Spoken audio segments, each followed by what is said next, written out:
You're watching Chicago Bears Now by Chat Sports. I'm Harrison Graham. Video number 2 on the day because the injury report is out for both Chicago and the Houston Texans for Thursday the 22nd, 3 days away from kickoff.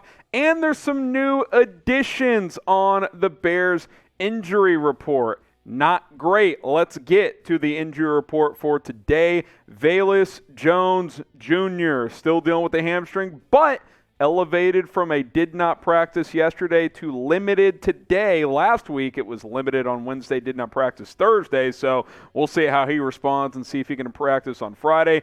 Jaylon Johnson added to the injury report. We'll get to him in a second. He was limited with a quad. Roquan Smith did not practice with a hip injury. Matthew Adams, hamstring, did not practice. He's a new addition as well. Ryan Griffin, Achilles, did not practice. And then Dane, Cruikshank, also did not practice with the hamstring injury. You look at Matthew Adams here, and the reason this one's notable is with him and Roquan on the injury report. Now, I do want to say that defensive coordinator Alan Williams, before practice today, said he believes Roquan will play Sunday. Now, he didn't practice today, so we'll see if that changes. But let's just say Roquan and Matt Adams are out.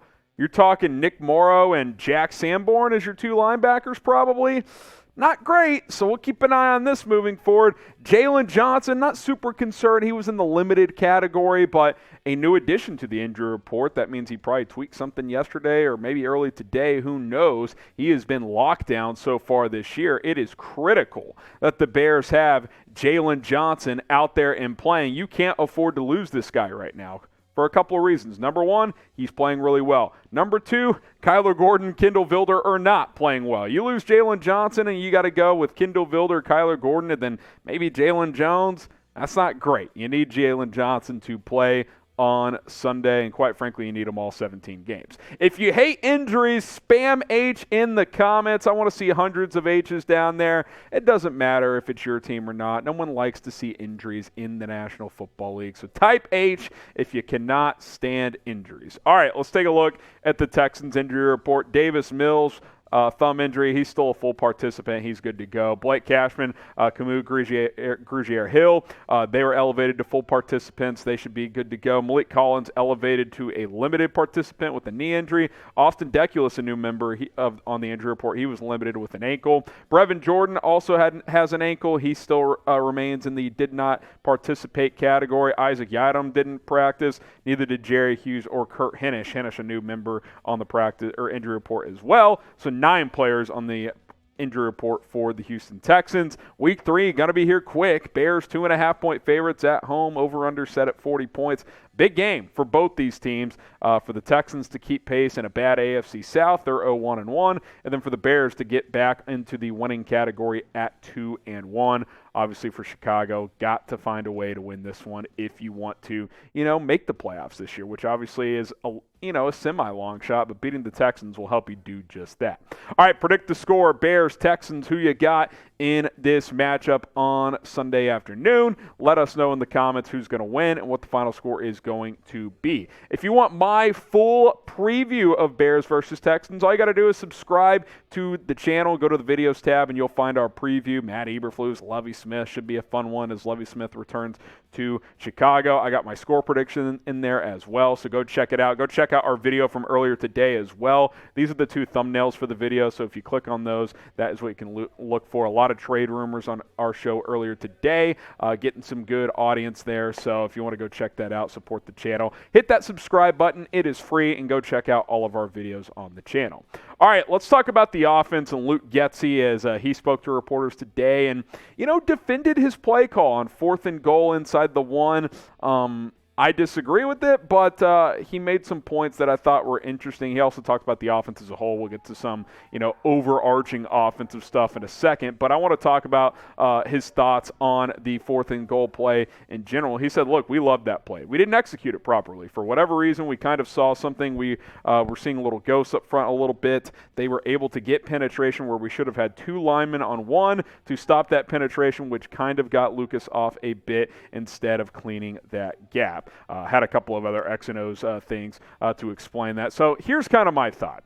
If it's 4th and goal at the 2, I don't mind that call. There's a little more room to operate with. It's not quite as cramped in there. Shotgun on 4th and 2, I think, makes some sense. You can show kind of a run-pass look, and if you go QB power there, I get that a little bit more. 4th and inches, though, get your butt under center and find and ground and pound. Whether it's a QB sneak, fullback dive with Kari Blasingame, or run David Montgomery with Blasingame lead blocking, who was plowing people off the line that entire drive. If you like that play, that's fine, but I think you have to factor in how the game is going as well. That drive, David Montgomery was breaking tackles left and right, and Blasingame and the offensive line were just blowing the Packers' front seven off the ball. Get under center and run the football.